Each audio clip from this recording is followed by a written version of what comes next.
Hello and welcome to the British Gaming Podcast. It is the 22nd of September 2015. I'm Sam. That's Richie.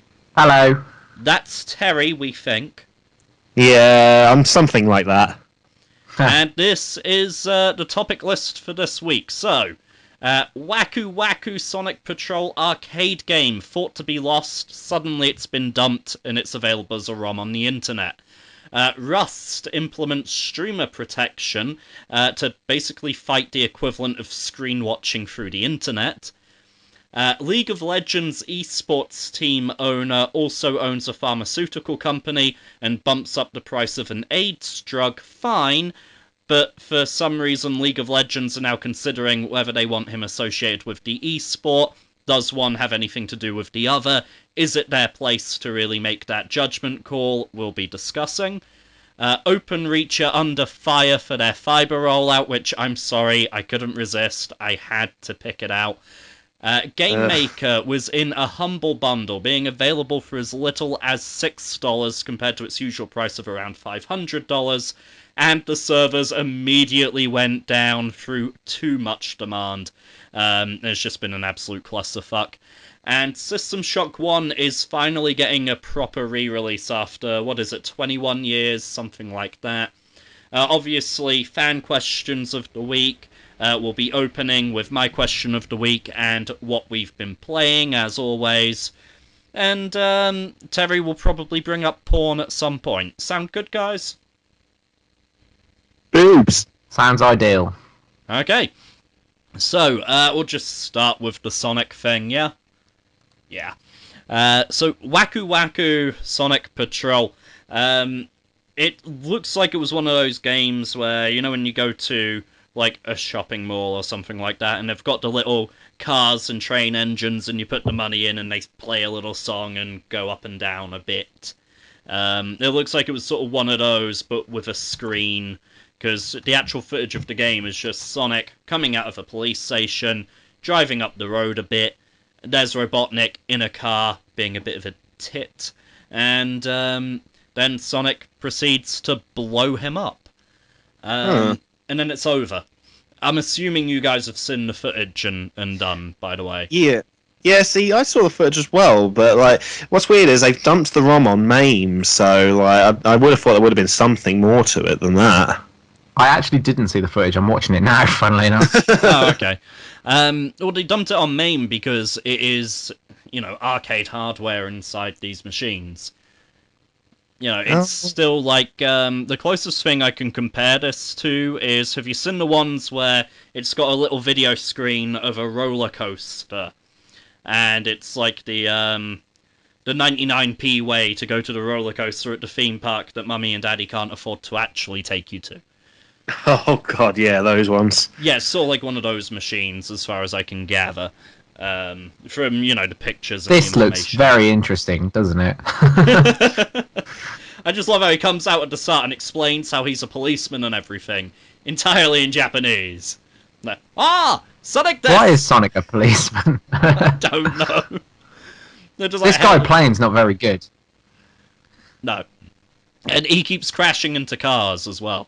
Yeah, seemingly on purpose. Yeah, I just I'm not love too how sure. every time he turns, he feels the need to stick his arm out like a cyclist. Yeah. I'm coming, I'm coming! I think I'll be giving this one a miss. Yeah, Really? so... I don't think I have the hardware peripheral to play it. No. Although it doesn't look like the controls are all that complicated. You could probably emulate it relatively easily. I think anyone who's got one of those steering wheels, you know, for like racing games or Euro Truck Simulator or whatever, could probably get a pretty close setup for this. So is this like, was this an actual thing in Japan? Were these everywhere, or is this a really uncommon thing? I don't really know anything about it. I don't know about everywhere. I know they had them. Given the supposed rarity of them, I guess there couldn't have been hundreds of them. I suppose not, no. Nah. Otherwise, we'd have probably had this ROM a lot sooner. Yeah, it's kind of weird. It's kind of weird how things can just like sort of go off into obscurity and just kind of get forgotten about in the ages. I mean, I guess that's why archiving is just a major thing these days, from like pirated ROMs to legitimate virtual console and things like that. It's weird. Yeah, I think this is sort of like what strikes me is we got Sonic Eraser dumped before we got this dumped. Oh, what is Sonic Eraser? I should know that. It was that prototype that's very Knuckles Chaotix-y, but it's Sonic and Tails attached together on the rings. Oh, I thought that was called Sonic Crackers. I don't know why. Yeah, I'm pretty sure that was Crackers. Oh no, Eraser's the other one, isn't it? Where it's the layout. It's a bit Tetris-y, bit Mean Yes. Bean Machine. Oh, It's a bit like Puyo Pop or Tetris or something like that. Thank you, Richie. yeah. It's Oh, got okay. a grey slab background, hasn't it? If I'm remembering right. Yeah, I might this is check a that out. nice sign of the times that sort of things like this can be preserved, and it's not lost forever. It's not one of these things you'll only see in a museum. It's something we can all experience. Even nice- if the experience looks a bit shit. Well, yeah, I mean, the experience itself won't be any good, but it's nice to know that we can if we want to. Oh, hang Yeah. on. I said I'd start with what we've been playing in my question of the week, and we dove straight into the first topic like pillocks. Oops. Let's backtrack. Yeah. Rewind. Take two. Well, I was going to segue nicely into the Sonic thing by saying, what's your favourite arcade game? But I kind of shat all over that. Well, try again. Start again. You can still do it. We can come back to this. So what's your favourite arcade game, guys? Does it count if I've just played the console port? Yes. Okay, that makes it tougher. Oh, I thought I was going to make it easier and actually get an answer out of you in a timely manner for a change. I'm going to stick with my standard answer that I answer Die pretty much Hard everything with. Arcade. How did you know? How did I know? Yeah, no, I'm not even going to go there. Right. It's not I'll often go I can with- answer these questions, so I'm glad I had one. I'm For gonna- nostalgia's sake, I'll go with Daytona. Okay, I'm gonna cheat and give two answers.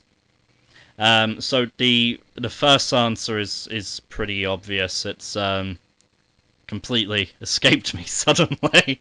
So the second answer, the first answer is a franchise and it's Time Crisis. Oh, yeah. Oh shit, yeah. Yeah, I recently got to play Time Crisis 5 when we took the kids down to Bournemouth for the day, and they added a new mechanic where you've got a left and a right pedal, and you can switch between different bits of cover, and you can like sweep behind enemies and stuff. It's kind of cool. They actually innovated Time Crisis. It's like, you look at Time Crisis, you're like, you can't really do anything more with this series, can you? And then you turn around and went, get this. Double fucking pedals. Oh my god! What a time we live in. Oh, you know what you just reminded me of? Point Blank. Oh, yeah. Classic, yeah. Absolute Namco, classic. right? Oh, Yeah. good old rail shooters. And that's one thing that is on the topic list as well that I, for some reason, completely skipped past. It's right down writing, Konami ceasing AAA development. So that's there. Right. We're very on the ball tonight, aren't we? Yeah, I know. It's Going a well, weird going evening for well. everybody. So, my second answer was going to be, I think it might be a Fist of the North Star game. It was very anime style, but they used to have one in Roxham, and it was like 3 rubber pads on each side that would flip out, and you had to punch the pads. And it got really insanely fast. It looked like you were playing a bloody JoJo's Bizarre Adventure kind of thing. But it was like on-screen video of the person you were fighting, and they looked very Fist of the North Star kind of style animation. So you were just there with these pads like flipping in and out, and you were just trying to punch as many of them as you could. It was amazing. I'm going to add to my answer. That game, let me I'm know. going to add to my answer as well and say the Simpsons arcade game. Oh, yes. There was pretty much our equivalent of the Ninja Turtles arcade game. Yeah, I mean, that game was really hard. Simpsons arcade game was really difficult, wasn't it? 4 players, though. Yeah, I know. What a time. What a time to be alive. And this was when consoles, by the way, really only allowed 2 players unless you had a really expensive multi-tap. And even then, very few games supported the multi-tap, so... And now they only support 1 player, pretty much. Hey! Yeah. Funny Fuck how you, things Halo go. 5. Yeah, like the Nintendo 64 was the first console to have 4 controller ports, and everyone was like, what? Oh god, do you remember when Micro Machines on Mega Drive had a couple of controller slots on the cartridge? Yes! That was just innovative, though. That was like... Was we that got a thing? problem. I Yeah, didn't know that was a sick. thing. We got a problem. How are we going to I'm solve gonna Google it? this now. Boom. It was awesome. This is everybody's favourite arcade game. What have we all been playing this week? Oh Christ, yeah, it did have controller ports. You just looked it up, didn't you? Yeah, I've just Google imaged it. That is cool. Yeah. Well, I've been playing some more Mario Maker, and again, like we discussed previously, they really need to work on the layout for the online level select in regards to all the levels that have been uploaded. Although, admittedly, there's been quite a few fun little sort of levels to watch where you don't press anything. You know, those ones, they've been still maintaining popularity, and they're quite entertaining to watch. I think But- we talked about the Auto Mario levels last week, didn't we? Yeah. Yeah. We talked about those a bit, and I don't know. Mainly the levels I've been playing have been on the Norwich Street Pass group. Just the codes that have been posted on there because they're actually putting some time and effort into those levels. There was just one that took me a good half hour to bloody do. It was. Well, that has been a complaint, hasn't it? That it's hard to find good levels because the people making these levels, generally speaking, don't know what the bloody hell they're doing. Yeah, that's the main thing they need to work out with this game. If they make a Mario Maker 2 for whatever reason, or I can't imagine there being much point, but you know what I mean? Like, or if they do a patch or something, like they just need to have a better layout. I mean, like you shouldn't have to circumvent the problem. I mean, thankfully, I've been able to do that with the fact that there's a good community in my hometown that I've been able to join on Facebook and Right, like rub in locally the fact stuff. that I left some more, why don't you? Sorry. Hey, you have Facebook. So outside of Mario Maker, yeah, I have Facebook and crappy internet. You don't need great internet to just look up a level code. You'd be surprised how long it takes to load Facebook sometimes. Anyway, outside of Mario Maker, Yeah, outside of that, I went back to Tomb Raider reboot just because that's been on my backlog for absolutely ages. Not really much interesting to say about that one. Most people who have any interest in it have played that by now, so know what it entails. I tried out Spelunky Classic, and yeah, if I take it that the HD version is better, so if all the hype around it is based on that version, I'm not seeing it. So yeah, that wasn't. I will get to that in what I've been playing this week. Yeah, and other than that, so I've been playing Dragon Ball Xenoverse to death, and my Frieza race characters just getting up to level 32 at the moment, beat Cell, and I've been just really playing a lot of the parallel quests, trying to see if I can get Z ranks as I've been going, but I'm gonna have to go back to a lot of them, I think. Likewise, my Saiyan is now level 46, and I'm trying to beat Beerus and Whis. But what tends to happen is Time Patrol Trunks. I managed to get, like, Beerus tends to go after Trunks. I managed to get Yeah. Whis down by one of his 2 health bars. But then Trunks dies, because he's a pussy-ass little bitch. And then Beerus comes after me, and then I'm just getting bloody double-teamed by the 2 strongest characters in Dragon Ball, and it's hopeless at that point. Damn. And final game, I've been playing Chrono Trigger finally. I've got the DS version, which is Good definitely man. the definitive edition. It really is. I had the Android port, but it sucks. For one, using the touchscreen to run around the map, even if it's in an RPG where you just like using the touchscreen to choose your moves and it's not action-based, it still doesn't feel nice. On top of that as well, for some reason, it's this weird aspect ratio that doesn't fill out the screen. I don't know why. Well, it was a 4:3 game, and, you know, most tablet devices are 16:9. Yeah, I know, but like it doesn't. It's not difficult to just upscale it to 16:9. I mean, they've managed to do that with Sonic 1 and 2 on Android, and that was made by an engine that was sort of indie developed that Sega kind of bought the rights to. So Square Enix could easily have done that with that their was Christian developers. Whitehead. I mean, the guy's pretty goddamn dedicated, and there's 16:9. I mean, really, they were rebuilding it rather than just simply porting it. Well, it's yeah. Well, the thing is, though, it's just adding extra geometry. That's all it is. I mean, for example, if you download a Dreamcast emulator and run Sonic Adventure 2, there's a setting on it where you can have it play in native 16:9 widescreen. Yeah, which is an option in that game. But I'm saying no, it's not. It's not in the game. It's not in the core game itself. Right. So, a camera exists for that within Sonic Adventure 2. A camera doesn't exist for that in Chrono Trigger because in Chrono Trigger 16:9 wasn't a thing that existed. Yeah, but 16:9 wasn't coded into the original Sonic Adventure 2 game. That's what I'm saying. The emulator, the extra geometry setting, that's how it does it. Okay. Which is how the game is interpreting the world. Well, how the engine is interpreting it. It's the same way that how you go on a PC game and you can choose different resolution settings. It's the same principle. That's all it really is. And the other thing about that Chrono Trigger port as well is it's got this DRM where every time it starts up, it has to connect to an online server. So if you're in a rural area, Enix mobile games like that, it's yeah. I know. There's you're no point. To say if you're in a rural area, trust me, I fucking know. Exactly. What's the point in that? Why does it need to do that? I know the point of a handheld game is to be able to play it anywhere you want. I mean, I remember when I used to live in Bristol and I'd be travelling to Norwich on the coach, and the Marvel Comics app had a stupid thing like that, which thankfully since then they've gotten rid of, where you had to connect to an online server to read your comics, even if you pre-downloaded them to your device. Really? Because before I got rid of it, you could do that for a maximum of 6 comics at a time. Bloody hell. So you could check 6 out, but then you had to check them back in before you could check any more out.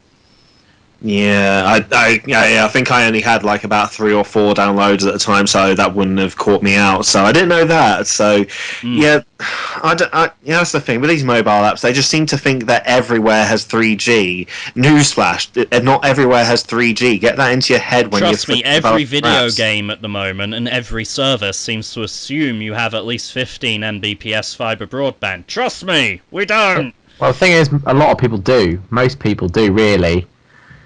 It's just you, Sam. It's just you. To be fair, I did a speed test on my line, and it came up saying slower than 92% of Great Britain. Do you want to hear something really bad, though? Sophie's parents have got something wrong with their internet, and they've been too lazy to get it fixed. And I went there the other day. It's painful to use. I did a speed test on their internet. 0.4. Fucking hell, you may as well just not have it. It wasn't. It was quicker for me to disconnect and use my 4G. Just so much quicker. Bloody hell. Well, yeah, they are getting that fixed, thankfully. Yeah. But 4G is still faster than my connection. Yeah, probably. Yeah, it's faster than mine. But I think 3G is faster than my connection. It probably is. But I just don't get why these developers keep adding online connections and all these stupid connections and sign-ins as a dependence. Like, yeah, if you got an online game, then fair enough. That's kind of a necessity because the online facilitates it. But when online is being just used as an anti-piracy means and basically punishing legitimate users, it's a dick move. And anyone who puts that into place is a fucking arsehole. Well, it's like Triple Triad. I quite like the app version, but it has to sign in. Every single time I want to do anything, it wants to connect to the server. You want to edit your deck, connect to the server. You want to play a single-player opponent, connect to the server. The only thing that should really require me to connect to a server is if I want to play a multiplayer game with a friend. Exactly. Which doesn't happen because I don't have any friends who want to play me. So, you know, there's there. Soon, Sam. Soon. Soon. It's only a matter of time. Well, I'm actually going to jump ahead a little bit on the topic list then, straight to the OpenReach being under fire for their fibre rollout, because we're on that topic anyway, really, aren't we? It's crazy tonight. Yeah, it is. Is there you know any what? stopping us? Order and sanity have gone out the goddamn window. What's going to happen next? Stay tuned. Next, why did the Prime Minister put his dick And in the a calls dead dropped. pig's Radio mouth? silence. Silence. What? That's not good. Oh, there we go. Now I can hear you. You can hear me again. Right. So this is very key to the topic. Yeah, exactly. how fitting. I can't even maintain a goddamn Skype call on this fucking connection. Right, so, basically, Sky, Vodafone, TalkTalk, and other providers have complained and signed a letter claiming that millions of people currently have a substandard broadband service. They've called for radical reform. They've asked for Ofcom to speak to the Competition and Markets Authority to undertake a full investigation of BT. And basically, people aren't happy at what's being provided within the UK. So I'm not the only one pissed about my situation. I get this isn't specifically, geared for me. They're not writing the letter on solely my behalf, but, I'm not the only one in this kind of situation, and I'm not the only one angry about it. There's not really anything I can add to that. It sucks. It does. As you know, BT representatives are coming to the village tomorrow night to discuss the issues with us. So, Good Lord. I'm glad I'm nowhere near that. Face to face, this is going to be fun. I've got facts and figures and everything. You badass. We'll see you on Crime Watch tomorrow night. I've got a literal notepad. At any rate, so actually, What's a metaphorical notepad? in your mind, Terry. No, like an actual physical notepad. Anyway, so Carry on, what did I Sam. miss? I don't know. I don't know why that was so funny. It just was. So BT have hit back at the claims.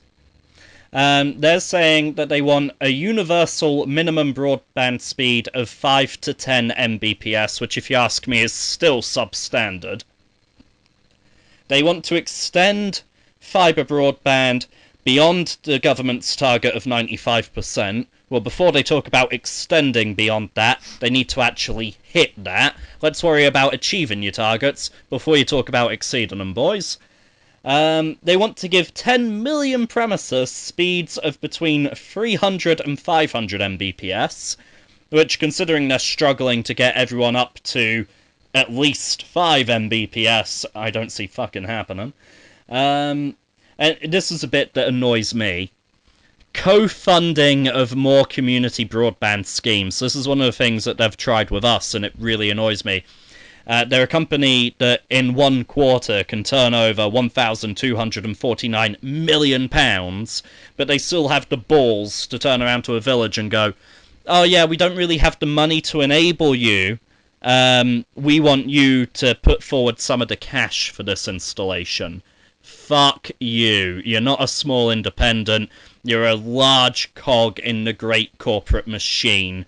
You've got plenty of your own goddamn money. Don't extort cash out of small communities and then call it co-funding. Piss off. It's like if they were to make a Kickstarter, basically, for that. That's what they should do. Maybe they should do that. Yeah, no, they're not Square Go fund Enix. me. Oh dear. I still can't get over Square Enix doing that, but yeah. How the fuck does Square Enix have anything to do with the rollout? No, I was talking about Kickstarter. Oh, right, okay. Which actually, the other day I said I wanted to talk about the Deus Ex pre-order thing and never did. Yeah. The short version of that is they did something called Augment Your Pre-Order, where it was basically combining pre-orders and crowdfunding. So you pre-ordered, you picked the bonuses you wanted, and then the more people that pre-ordered, the more bonuses everybody got for their pre-orders. So it encouraged people to not only pre-order, but then tell their friends to go pre-order so that they would get more shit for their own pre-order. Dick move.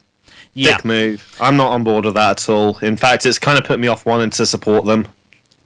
Tales of Zestiria, to be fair, is doing the exact same thing, only far less successfully because it's a Tales game, and people care less about Tales than they do Deus Ex. In fact, Richie's probably sat there like, what the fuck is Tales? Correct. Yeah. Unless you mean Sonic's sidekick. No, Tales of, it's an RPG series, so you've got Tales of Symphonia, Tales of the Abyss, Tales of Eternia, Tales of Zestiria. I've heard of him now, you say that. Yeah. So it's that series. Their newest entry, they're doing that augment your pre-order bullshit on that too. So yeah, that's the Open Reach bit. It's out of the way. We can get on with the game stuff now, I promise. So who wants to spin the wheel and see which topic we land on next? We've got professional sound effects from Terry there. Professional Foley artist. Yeah, sure. Well, I don't know. I mean, when we're talking about people with big companies, rich people being shitty, we can talk about this whole League of Legends thing. Yeah. So, on the surface of it, you might say, well, what does the price of an AIDS drug going up have to do with video games? So, essentially, there was a guy, Martin Shkreli. Flawless. I'm just going to call him Shrek. Okay? So there's this guy called Shrek. He's a pharmaceutical CEO, and basically bought the rights to a drug and took it from, I think it was $13.50 per pill, all the way up to $750 per pill, which is something like a 5,000% increase. Now, that's a shitty thing to do, don't get me wrong. It doesn't have a lot to do with games. However, he owns an esports team for League of Legends, something that, prior to this news article coming out, I don't think anybody was really aware of, and nobody particularly cared about. However, League of Legends are now sat there going, well, it's very immoral, we don't quite like or agree with what he's done, and we don't want to be seen to be supporting an individual who, you know, runs his business in that way. So it's now casting question over whether his team can compete, whether essentially the sport wants anything more to do with him. And I just find it funny that they're trying to distance themselves from him, and I can understand their reasons why, but I don't think anyone would have made the connection had the guys behind League of Legends not kicked up a fuss in the first place. I'm sure someone would have done. Someone would have made that connection. You know what people are like. Yeah, someone would have done some digging around. Okay. I mean, this guy is on the front page of everything today. Yeah. Just for being a shitbag, yeah. So, do you think... Because obviously this is a PR move. They're saying, we don't want any negativity associated with him to bleed over to us and our game and our community. But, at the same time, I don't think it's any of League's business. I don't think it should have any impact on his team's eligibility to play. And I can't see how... I suppose their terms of use probably have something like, we reserve the right to refuse entry to any of our competitions to anyone at our own discretion. It's probably there somewhere, but it just seems like flaky grounds, you know? It seems unfair. I don't know, I think people who are going to suffer are going to be the people in the team, not necessarily him. Yeah, to him it's just going to be, oh well. That's one less thing I'm making money off. Yeah, that's one less venture I've got to keep an eye on. It's not like on. He needs that money anymore. No. Well, he may well do. 5,000% on a drug. If this all fucks him over, he may well need the money, I suppose. I don't know, I can kind of see where they're coming from. I mean, it's like, for example, if there was a guest at a convention like Expo or something, and they found out between the guests being sort of, you know, bought to come to make an appearance... I get to talk about Arthur Sidam!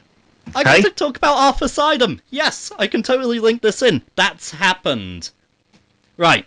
So there's an artist called Arthur Sidem, and he always advertises himself as artist of the award-winning Walking Dead comics. The guy's done one cover for them, and it was a fucking variant cover at that. He's barely got any claim to the comic.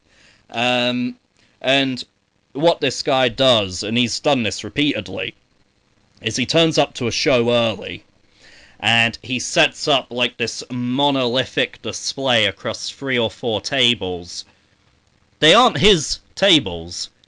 He just removes his neighbours' name tags, and then when they turn up, they're walking around confused trying to find their table, and usually the convention just find them somewhere. Wow. Yeah, he's an absolute piece of shit. This is the best part. He got caught out on Facebook and Twitter photoshopping longer queues for his table than were actually there. And then people started calling him out on it and posting like the original pictures that people in the queue had come from. And he tried to defend himself. This is the best part. Apparently, what people did was took people out of his queue to put them in the photos that they say were the original photos. Because someone would go to that effort, you know. Yeah. And then he ignored things like people saying, that's bullshit, the lighting clearly doesn't match. Like, half the people in the queue aren't wearing, you know, lanyards or wristbands, because, you know, you enter a con, they give you a lanyard or a wristband to show that you've actually paid to be there. Yeah, it was ridiculous.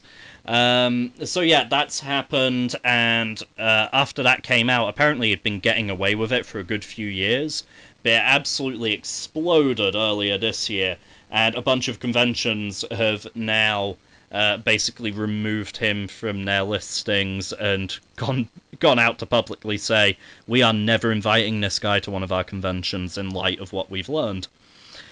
So it does happen. Yeah. But, like, yeah, but I mean... Also, MCM, it happened to me personally. Sorry to cut you off. No, I can't. MCM in May, I was next to some guys called Champions of Dima. And they... First of all, they brought a boombox with them. Oh, God, these guys. Yeah, and they started playing out pretty much all of the hits of Radio 1 at the time. At such a volume that, you know, no one could talk to their customers because no one could hear a word the other was fucking saying over the music. Then they started going out the front of their table to pitch, which is a big no-no. It's one of the rules of particularly that comic village is, you know, you stay behind your table, you don't go in front of your table. They had a team of like 4 people at one point flyering and walking up and down the convention handing out flyers and literally pulling people over to the store, which is another big no-no. They started poaching people from their neighbors' tables, so they'd be like talking to me or the Twisted Dark guys or one of the other nearby tables, and they were like going up to people mid-conversation being like, oh hey, have you heard of our comic? It's like, dude, what the fuck are you doing? Me and some people from another table said something to them about it, and they got quite aggressive about it. At one point, they took the boombox, they plugged in a microphone, and they started quizzing random passers-by on things like, yo, what year was the first appearance of Batman printed? And that kind of thing. And this is bearing in mind, it's a Comic-Con, so most of the attendees are socially awkward enough. It meant people were taking wide arcs to avoid my table.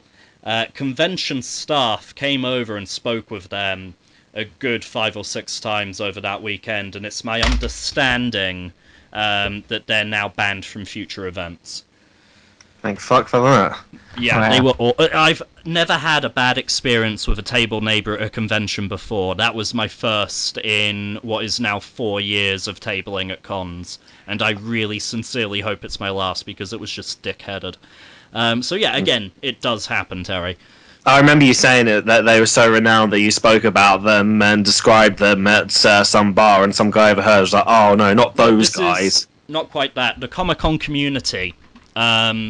We all, like, once you go to maybe your 4th con or so, and they go, okay, this guy's serious, he's actually bothered coming back a couple of times.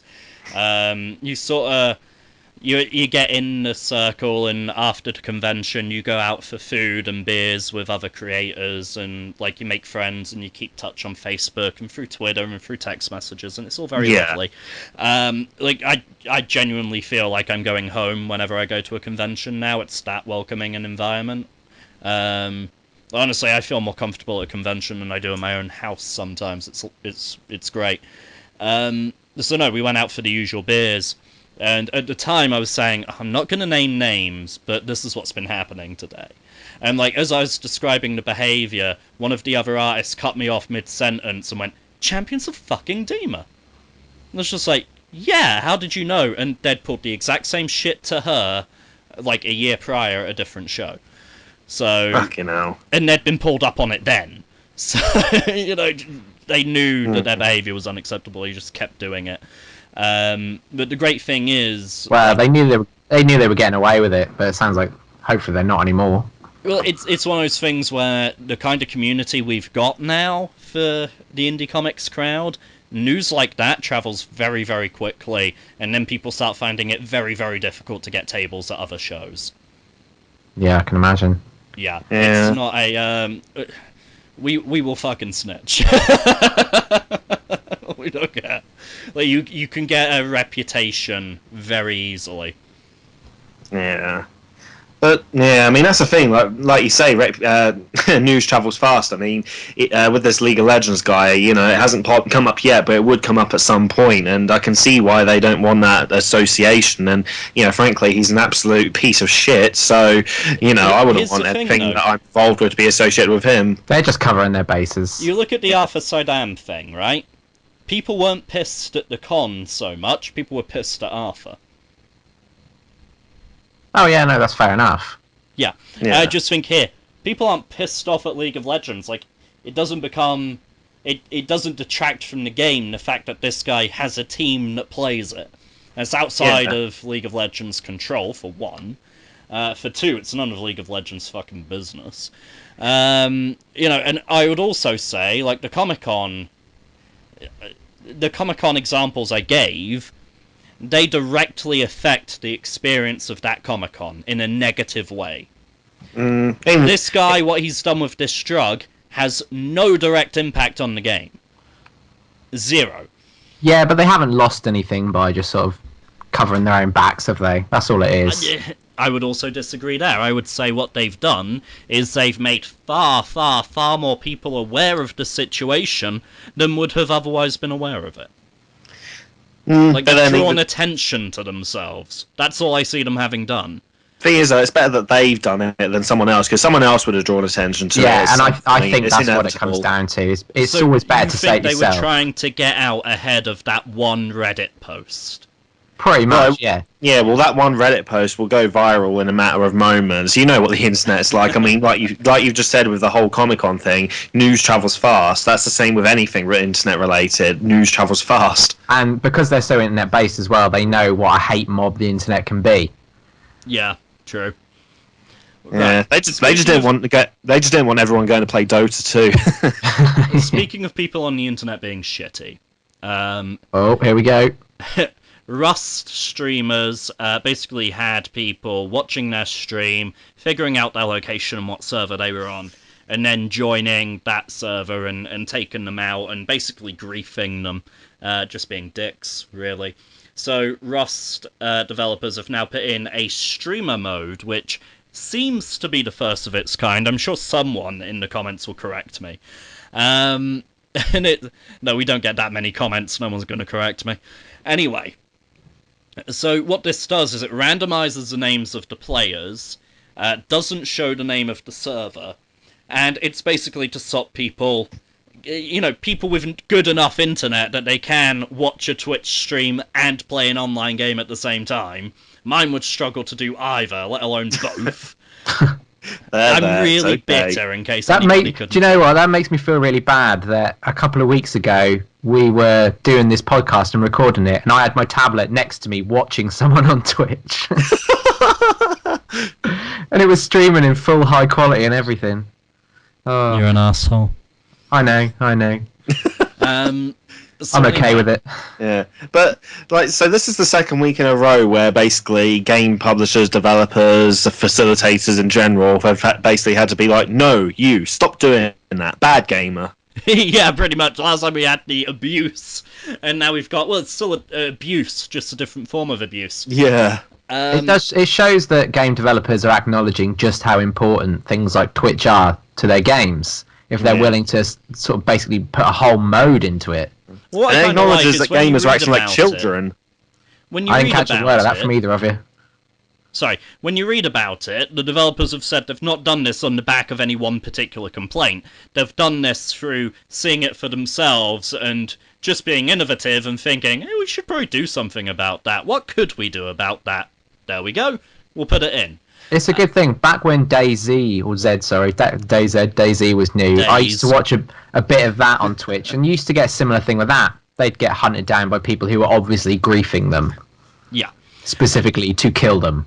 Like, it seems to be like the extreme version of, N64 GoldenEye screen watching. No, you'd have never known I was in that vent if you weren't watching my screen. You look at your part of the screen, not mine, bastard. Yeah, we all did it. It is comparable to that. Yeah. Well, it's hard not to. There's a thing called peripheral vision, folks. There's a thing called focus on your quarter, bitch. I like all the pictures you see on the internet of people where they've put a towel across and one's under the towel and one's above the towel so they can't screen watch. Oh god. I love things like that. No, we did how my first copy of Burnout broke. I was beating my brother at split screen Burnout, which isn't really a game you can screen watch. But he got really, really angry at me. I was like, oh, I could beat you blind. And in that bedroom we had a walk-in wardrobe. So I went into the wardrobe, closed the wardrobe door, well, tiny little bit of light just so that the lead had a bit to go through, so that I couldn't see the screen. And I was doing it pretty much just on sound and muscle memory. And so it gets to the finish line. I hear him shout in anguish, like, no, how the fuck? Clearly I'd beaten him again. So I go from sitting in there to standing bolt upright, like, yes, yes, raise the controller above my head. Of course, the lead is only so long. It pulled the entire PS2 off the shelf. That comes down on the ground with a massive crash. Front of the disc cover tray comes off, the little bit of black plastic with the PlayStation logo that you remove if you want to use a swap magic. Yeah. So that comes flying off. Disc just gets this huge scratch all the way around it. Can't be used again. The PlayStation was alright, but we had to replace the game. Oh dear. I've never tried anything like that. I like watching things like that on Twitch as well. People playing games blindfolded. That's always good fun. The Punch-Out one was particularly good. Trying to think which ones I've watched. I think I've watched a couple of... free one. Yeah, I was going to say, I think I've watched a Mario one blindfolded.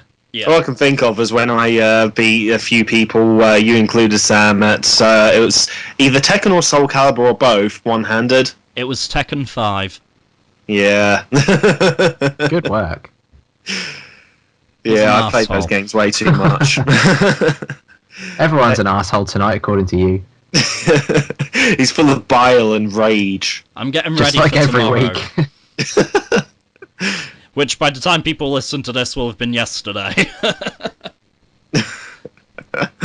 Oh, I was going to say earlier, we didn't finish doing the whole what have you been playing. I was going to say, what have we been playing together? Let's drop that in there. Oh yeah, we did 2 races. One on Jurassic Park on the Mega Drive, and one on Robocop vs. Terminator on the Mega Drive, which I'm responsible for editing and uploading sometime soon. Sometime soon, yeah. And also on the what we've been playing, I've been playing Spelunky Classic because it was part of a Humble Bundle. Even though it's free normally, it was just sort of there, and I downloaded it with the other downloads. I also got the source code with the bundle. Yay! And actually, Spelunky Classic is so much worse than Spelunky HD. I have actually now changed my remade, repackaged, rebooted schedule to do one on Spelunky ASAP. Just to talk about how wildly different the original and the HD remake are in terms of how they play and feel, and why I prefer the HD remake. So that'll be fun. It won't be full of bile or hate at all. And it actually leads me nicely onto one of our topics, which is the fact that that Humble Bundle contained Game Maker, which is, as the title says, a piece of game-making software, which I've had my eye on for a while, but the Steam price is always several $100s. So I paid $12 to get the Game Maker Studio, the keys and everything for that, plus a bunch of games made in that engine and the source code for those games, so I could sort of look and see how they were made. Now, the way that you register the keys is a little weird. You have to register it through Game Maker's website, so accounts.yoyogames.com. Yes, they're called Yo-Yo Games. Then you sort of bring up the actual, .exe program, and there's a login screen on there, so you put in your login details, and then a little bar comes up saying, acquiring license. Okay, now you can use it. And there have been several problems with that, which have been handled very, very poorly. In fact, some of the issues for me still remain unresolved. The first is that they didn't expect anywhere near the amount of people who bought the bundle to buy the bundle. So because you had to go to their website to activate the key, servers just went down straight away. You tried to load it, and you just got a white screen. It just was not happening. The pages would fail to load. You'd get just pages with error messages on. At one point, they tried putting people in a queue. So it was like, you're in a queue. You'll be, redirected as soon as there's room for you.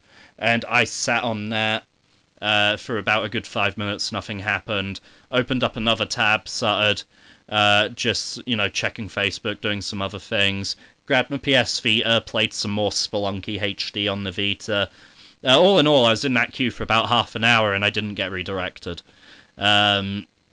Eventually, I got lucky. It was, sort of like just before work hour time. Like, the Americans were asleep. Everyone here was brushing their teeth, getting dressed, etc.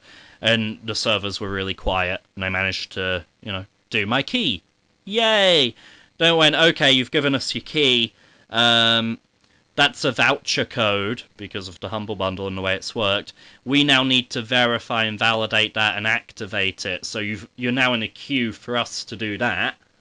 So I had to sit around and wait for them to... I think they called it processing. So I had to sit and wait for them to process my key. Oh dear. Then once they'd done that, and they emailed me back saying, yeah, it's processed, go ahead. Bring up the actual application, the actual program I want to use. Go to log in. Server error. Go to log in again. Server error. Eventually, it goes, okay, great. We've acquired the key. It's fine. You can go ahead. You can use the software. Just restart your PC. And Game Maker will just open. And it'll be fine. So I do that, restart the PC. And it comes up to the login screen again. So I put in my details again. Acquiring license key. Again. Please restart the program. Again, and now I'm stuck in that loop. And what's really frustrating is that the Yo-Yo Games Twitter, they're not answering my tweets. Like, I'm asking them for support, and they're just not replying. They're probably getting a lot of tweets, to be fair. Yeah, but they've had like 3 days now. Yeah. Well, I've had my eye on this bundle for a while, and I'm looking at it now, and I think I might have to just go for it. I just bought it just literally while you were talking about it. I mean, it's do the $12 one, because then you get the Android export module, which is usually $300. Oh, I did. Yeah, I'm going to do the same. The thing is, guys, be prepared to not be able to use this thing for like a fucking week. I'm in no rush. Just No, because of I'm in the no issues rush I either. mentioned, it's a bit ridiculous. Also, seriously, don't bother playing Spelunky Classic. Just go for Spelunky HD, please. Do yourselves a favour. Yeah, well, I'm waiting for that to go down in price, because it's like 11 quid at the moment, which it's not a bad price for a game in general, but I've been spoiled by Steam. Well, Spelunky Yeah, HD. I'm going to put it on my wish list. Spelunky HD has been on other Humble Bundles, and it goes on sale like every other week, pretty much. Yeah, I'll keep an eye on that one. In fact, yeah, I'll add it to my wish list as well, and then I'll The get thing notified. is, if Steam don't put it on sale, then GOG or Green Man Gaming or someone else will. Yeah, cdkeys.com. Oh, bloody hell. cdkeys.com. I saw you can get like Wolfenstein The Old Blood for $5 on there. It's amazing how cheap you can get games. Full disclaimer, we are not sponsored. I have to say this every week. We are not sponsored. However, one game we may be able to get from one of those services soon is System Shock 1, finally getting a re-release after 21 years. And apparently they've made some improvements and stuff. I guess they'd have to do some tinkering to get it running okay on modern machines, but Yeah. this is a very influential game, apparently, from the guy who went on to make BioShock. I have never played System Shock 1 or 2, as shocking as that may be. Ha! See what you Nor did have there. I. I've never Terry? played either of them. Have you- I've played a bit of System Shock 2, not properly all the way through, but I've played some of it, and I can kind of see sort of like little bits and pieces that were kind of inspiration for BioShock in the future. I can just kind of see where they're going with that. I mean, with BioShock, it's a very different feel in regards to the kind of whole environment and atmosphere to BioShock. Like it's it's all more sci-fi based from what I've played so far, but. Yeah, it's one of those games that's been on my backlog for so long. It's really aged quite a bit, but at the same time, that doesn't detract from the quality of it. I mean, it's from the same era as Half-Life 1, so it's a weird era for games. I mean, it was the same time that the original Sex came as well, so yeah. I don't know, there's not really much more I can add to that, but it is one of those games that sort of maintain a major cult following online. Like, for a while, System Shock 2 was a major talking point on forums, bearing in mind at this point, the only way you could actually legitimately acquire a copy of System Shock 2 was to buy a copy on eBay for like 50 quid. At this point, GOG and Steam hadn't republished it, so you just know that most of these people hadn't been playing legitimate copies, but, you know, it's just one of those things that got put back into circulation, and on top of that, reported as well. That's another thing as well, is getting old Windows 95 and 98 games to run on current systems is a major bitch to do. Is it as fundamentally important and innovative and as much of a game changer? Obviously it's old now, but for its time, is it everything it's cracked up to be, basically? It's supposed to be. Yeah, it seems it's like supposed it is. to be. Well, that's what I'm trying to find out. Yeah, it seems like it is, but I mean, at the same time, like you got to keep in mind, like there's an emotional attachment due to nostalgia for a lot of these people. So I don't know whether it's due to the fact that I'm lacking this nostalgia. I've sort of got this detached view of it or not. I mean, mechanically, I can see where they're coming from. I really can, but at the same time, it's not been sort of gripping me in per se. Like, so if I went back to it now, I probably wouldn't find anything. It has aged quite a bit. That's the only issue. I think if you'd have played it when it was still new and relevant, it would have probably been on your list. So this is one for the historians only, really.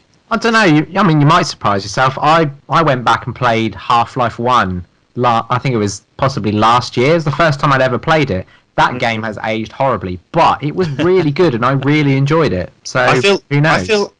Personal opinion, I feel like Half-Life 1 has aged better than System Shock 2, but that's just personal opinion. Maybe so, but I haven't played the other one, so I can't. I think Half-Life in general is an anomaly. Yeah, I mean, I can still go back to Half-Life 2, and it still feels good. Fair enough. Right, where does that leave us then? Because we've not been doing this in any order at all, have we? So, covered. Right, Konami. Pretty much ceasing all AAA development now, except for Pro Evolution Soccer, which none of us like football, so Pez off. Well, from what people tell me who do play football games, it's basically FIFA's bitch, you know, it's just no one really gives a shit about it. It's like if you take Call of Duty and compare it to the modern Medal of Honor games, like it's basically the Medal of Honor, essentially. Okay, so it's like the Tesco value version. Yeah, well, kind of, yeah, I guess. I'd say Tesco store brand more than value, but even still. Fair enough. Like, I'd say Although, value is like one of those kind of freebie Android games, you know what I mean? fair play. So, yeah, it's one of those things where I'm in two minds about it, because on the one hand, I'll be sad to see a lot of things go. I'll be sad to see, Castlevania, Metal Gear, and, they've done some great games. I mean, when we did that Tiny Toon Adventures Buster's Hidden Treasure, what was the logo at the start? Konami. Fucking brilliant game. Silent Hill, Debatable. Debatable.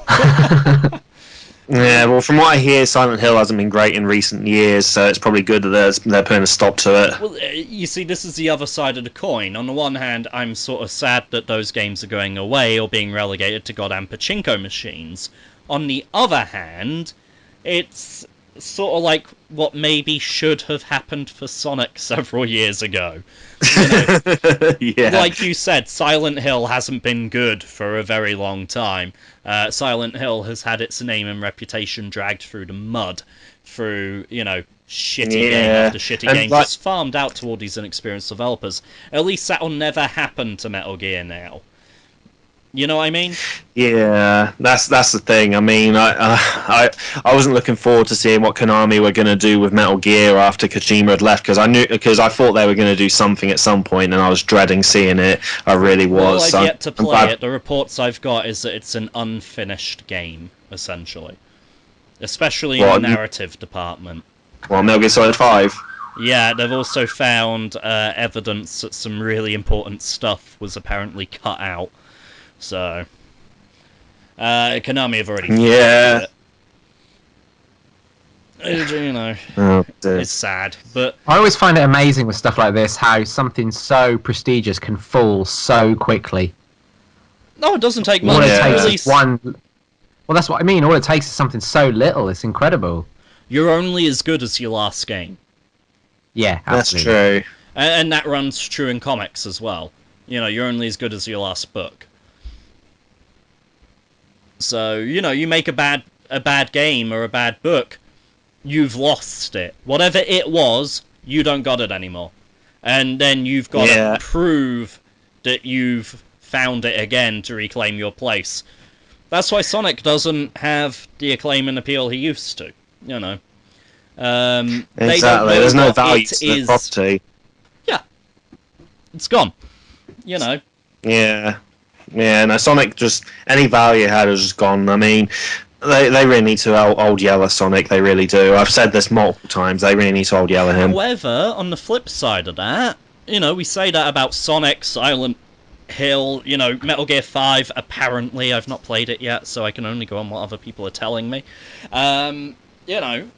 You say all that, but I was done with Dragon Ball games, like annual releases. Ultimate Tenkaichi was shit. Battle of Gods was Battle of Z. Sorry, Battle of Gods was the film. Battle of Z was the game. Battle of Z was shit. Then along comes Dragon Ball Xenoverse, and I can't stop playing it. So, Dragon Ball lost whatever it was around about Raging Blast 2. They definitely have whatever it is again with Xenoverse. So yeah. Yeah, saying that with Sonic, that was a down streak for a while, and then Sonic Generations came along. Sonic Colors, Sonic Generations, even Sonic Lost World was alright. I don't know, it starts off okay, so it's been losing me, to be honest. Well, one thing that definitely loses everybody right out the gate is Sonic fucking Boom. That definitely does not have whatever it is. And you see, there it is again, we had Sonic 06, lost it entirely. Sonic Unleashed, nothing really made much of an impression. Sonic Generations, holy shit, Sonic's good again. Sonic's worth something again. Sonic Boom, oh wait, no, they fucked it. Also, it goes to show how forgettable the Wii games were, that you completely missed them out. Yeah, pretty much. Secret Rings and Black Knight, and there was another one that was really bad I don't think they did any damage, because everyone sort of relegated those to spin-off games anyway. They were the Sonic Spinballs of the modern Sonic. Yeah, but Sonic Spinball was good. Yeah, that's true. Yeah, that's a good, solid game. I love that game. Except for the Master System version, apparently. Terry won't play it. No, I absolutely refuse. I've tried it before in the past, and it's horrible. It's they're sort of like the Game Gear games of that era. Or the ones no one's played. Yeah, so Triple Trouble, Sonic Blast, not to be confused with Sonic 3D Blast, obviously. But yeah, they're the Game Gear games, Blast. but now. That water level on Sonic Blast still haunts me. I love how you switched console because you thought it was broken. Yeah, no, it wasn't broken. It was just really bad level design. You were just broken. That was the worst level design I think I'd ever seen. It was terrible. You haven't been playing enough Mario Maker then. Cheap shot, but I had to get it in. I gotta be honest, by Konami, I'm not gonna miss you anywhere near as much as I thought I might. Yeah, same. I'm not particularly bothered. I mean, when you think that... who's the guy that was working with Kojima on PT demo, New Silent Hills? Guillermo del Toro. Yeah, so they're working on their own project together. One of the main guys behind the Castlevania series and Symphony of the Night is working. Yeah, he's working on a spiritual successor. What else did Konami really have, like, in terms of intellectual properties? Pull the lever! Ding, ding, ding. No, I'm just stealing material from Jim Sterling now. Yeah. But no, so I can't think of anything else that of theirs in terms I'm pretty sure that Tiny Toon Adventures license has expired by now. Yeah. Yeah. So, yeah, I mean, I'm not particularly bothered about them going, really. You know, riddance, frankly. They've just been cunts to reviewers, cunts to their fan base, and cunts to their developers. The way they've operated their business, I think we all feel very much so long, Konami, don't let the door hit you in the ass on the way out. In fact, actually, no, let the door hit you in the ass on the way out. Fuck it, it'll be funny. See, this is like the polar opposites of the League of Legends thing. This is a company that seems to be really out of touch with just how dangerous the internet can be, and gaming fans in general. Yeah, we are rabid, really, aren't we? I still can't believe how petty they were to you, Sam, on your Twitter. Yeah, let's not recount that story. It's already on a previous podcast. Yeah. So anyone who doesn't know what that story is, I'm not going to tell you what episode it is. I'm now Jigsaw. Let's play a game. There are 15 other podcasts there. Somewhere in one of them is that story. Go. I'll give him a clue. It's not this one. Yeah. I think that pretty much went without saying, but yeah. Fine. No, just one other thing, though, on, a company doing a bit of a ass-about-face thing. Rocksteady are still trying to sort of fix Arkham Knight in that they just put out a brand new trailer. I don't know if either of you have seen it. It was like the September content update. And it's got like the Nightwing DLC, some new skins, some challenge maps, the Tumblr. Just trying to show people, look, stuff really is coming out for the season pass. Look, there really is new content. And at the end, they even tease some, as far as I was aware, unannounced Catwoman DLC. They sort of like show her whipping the floor at the end. It's like, coming soon.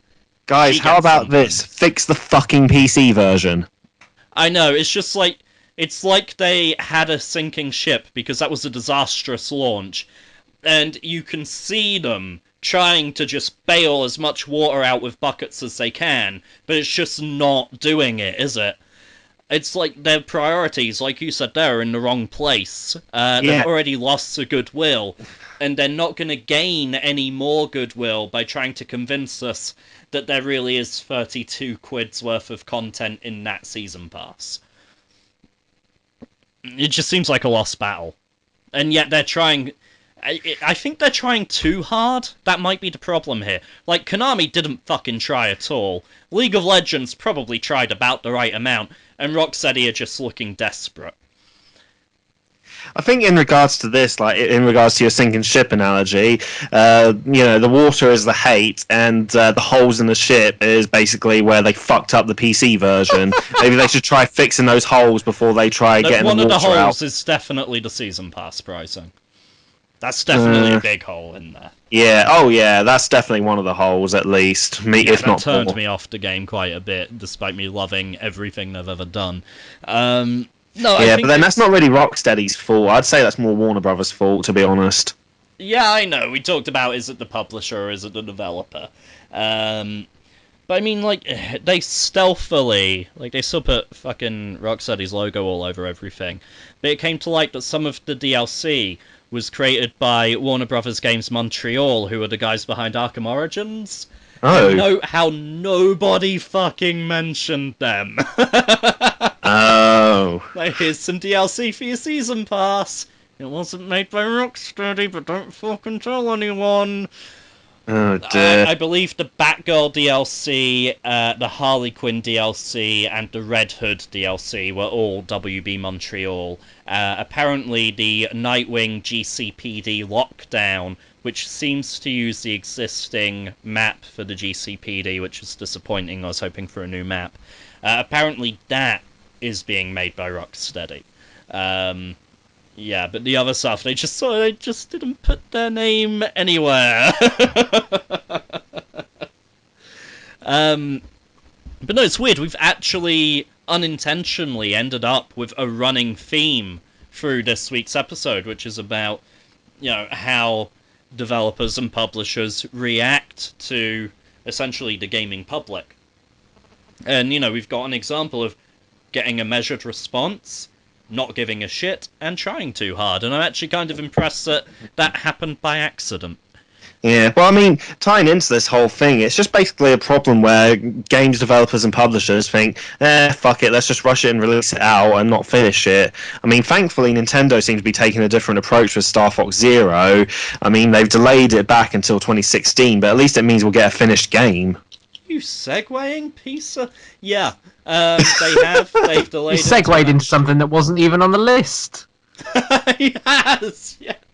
But yeah, public service announcement, Star Fox Zero has been delayed. If it makes the game better, I'm all for it. I mean, I probably won't be buying a Wii U until after it comes out anyway, so it doesn't really affect me. Yeah. You guys? No, I mean, that's the thing. I'd rather they take their time on it and make it right. And I trust Platinum Games enough to get it right. There's not been a game of theirs that I've seen or played that has been bad. Okay, chucking it to Richie. Chucking what to me? The topic. Oh, okay. Wasn't expecting that out of nowhere. What about Star Fox? Yeah, that's what she said. Yeah. Being delayed. What do you want me to say about it? Whatever you think. Oh no, well, it's one of these things, isn't it? Games being delayed usually works out for the best, especially in these sort of situations where they're upfront and honest about it. Hey, imagine if Arkham Knight had been delayed. Maybe Again. maybe it wouldn't have been such a shit show. Who knows? That was a game that was already delayed We can only 3 theorise. times. So, would you say there's a point where actually a game's been delayed too many times and it becomes a Duke Nukem Forever? Well, I'm just finding it funny that Arkham Knight has been delayed for PC after it's been released. Like, that's the first I've ever seen that. Well, I don't know, I'd rather they withdrew something that wasn't fit for purpose from sale than keep selling it in a broken state. The thing is, the reason they did that, right, is actually to maintain PC sales and not have them refunded, because Arkham Knight, whether you get it on disc or on another website or anything, it's tied to Steam. Now, with Steam, if you buy a game directly from the Steam store, you have the right to get the game refunded. However... within 2 hours of playtime. Exactly. Yeah. Exactly. Whereas if you buy a code or a game disc with a code and register that to Steam, Steam aren't going to refund that. So you're basically stuck with it at that point. Okay. So how does taking it off the Steam store prevent... Oh, are you saying it just increases the volumes of people buying the game elsewhere on PC and then registering? No, I'm saying it prevents anyone from being able to get refunded. Right, but anyone who bought it on Steam originally before it got taken down is still eligible for a refund. Oh yeah. What you're saying is that because people don't have the option of Steam, they're now buying it through other places and then just registering the code on Steam, which makes them ineligible for the Steam refund. Is that right? There you go. You got it. Right. You didn't make that very clear. Well, you managed to get it, so obviously I made it clear enough. I think that was more clearing it up for everybody listening. Speaking of everybody listening, we do have 2 questions this week. So, Lupacillo, obviously long-time listener. I'm starting to worry about Koshoro Guy. Like, he hasn't turned up for a couple of weeks now. If you're listening, reach out to us. Yeah, can someone maybe send someone round his house and just check on him? I'm kind of concerned. No, let's not ask the internet to do that. They might actually do it. Good point. Lupus, you're friends with Koshoro Guy. The guy's alright, yeah? Healthy? Good? Okay. Obviously, I can't hear any responses from you right now, but, yeah. Anyway, your questions. 1. With the abundance of British fiction media, do you think British developers should use their pool of national fiction to make interesting video games, e.g., games based on Peter Pan, War of the Worlds, Wind in the Willows, Paradise Lost, etc.? Wind in the Willows. What a good game that would be. I'm going to go ahead and say no on the basis that the majority of Sherlock Holmes games are shit, and I would rather see an original IP than a rendition of one of those franchises or properties. I'm going to second that.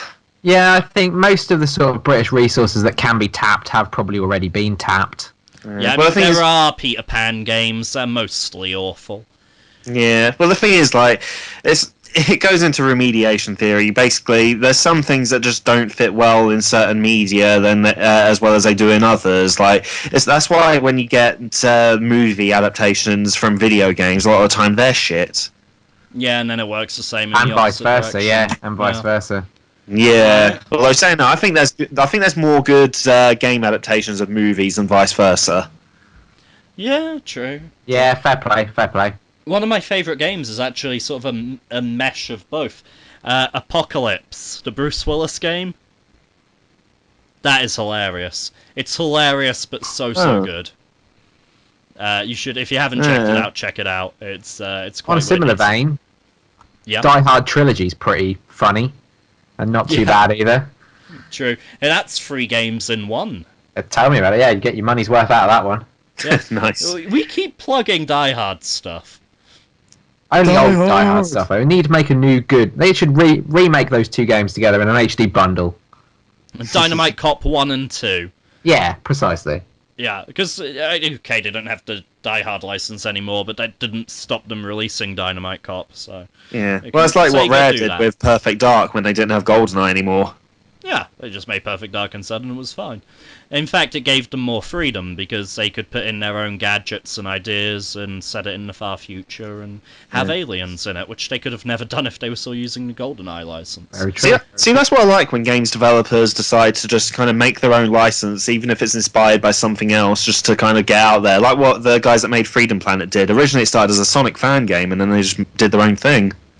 Okay, so in answer to your question, Lupacillo, we would rather, if they were inspired by any of those properties, figure out what inspires them about it, and then make their own IP with loose connections to whichever franchise or property inspired them. I think that sums it up nicely. Yeah. Question 2. Which is your oldest functioning games console? I still have a working Atari 2600 with a literal crate of games. Nice. Yeah, my next one on from that, because that's at my dad's house still. So, as for what I've got here, working and functioning, the oldest would probably then be the Master System. Would probably be the next oldest after the Atari. Yeah. I got rid of most of my retro stuff, but I've still got my old yellow brick Game Boy. That works fine still. Not a problem with that at all. I'm going to go out on a limb here and say where he's put Game Console. I'm going to assume he's not referring to handhelds. Okay, then it'll just be the Mega Drive then. Sega Mega Drive, okay. Yeah, Richie? version 2. Yeah, same here. I've got a couple of Mega Drives that were up in Sophie's loft, and her mum didn't want them anymore. Yeah, seriously, a couple. They were up in her loft. She didn't want them anymore. I was like, I'll take those then, and so I did. Nice. And they work. Yeah, they do. I've tried them. They do work. Are they Mark 1 or Mark 2? I think they're both 2. Mark II is the much thinner one. Yeah, I'm pretty sure they're both 2. Yeah, I don't have a Mark II, so if you've got a spare Mark II, bring it up in January. 'Cause, my Mark 1, in all seriousness, I've got the Mega CD2, but I don't have the little extra platform bit for the Mark 1 to sit on. So the Mark 1 actually overhangs the base of the Mega CD2 a little. So I'd actually like a Mega Drive Model 2, just because it would actually fit on the Mega CD2 base and not look weird. There is a metal plate thing you need as well. I mean, does that fit to your Mark 1, or because you might need to get another one of those too? Yeah. My Mark 1, it goes on there and it functions. It just doesn't look very tidy. Yeah, because I remember when I had a Mega CD years ago, and that was hooked up to a Mega Drive Mark II. There was this weird metal plate underneath it that helped connect it together and stop it from kind of rattling about. So that's something you might need to investigate. Yeah, I'll have a look into that. Either way, if you've got a spare Mark II, gimme. I'll have a look. Cool. I'll dig it up. So, after that online e-begging on a podcast, where does that leave us? We've done the fan questions, we did my questions earlier, we did the... I think we've got through everything. What we've been playing. Yeah, I think that is us done, to be honest. And looking at the time, actually, that's about right again. We're getting better at this. Oh, hey, clearly chaos works well for us. Yeah, we should be more chaotic more often. Yeah. Well, my tag is chaotic, so hey, that works. True. Distinct lack of porn this week, though. Yeah, I don't know. We slipped in the pig fucker. Hey, slipped in. Hey. Yeah. But yeah, that's us done for today. Look out for the races through Jurassic Park and RoboCop vs Terminator, which I will be uploading and editing very soon. One is significantly longer than the other. Yeah, that's true. Are we still going to talk about the races? No. Yeah. And we will see you all here next week. Is there anything you guys want to say before we sign off? Goodbye. Okay. Very succinct. I like it. Terry? My balls are sweaty. Let's go. Okay. Good night.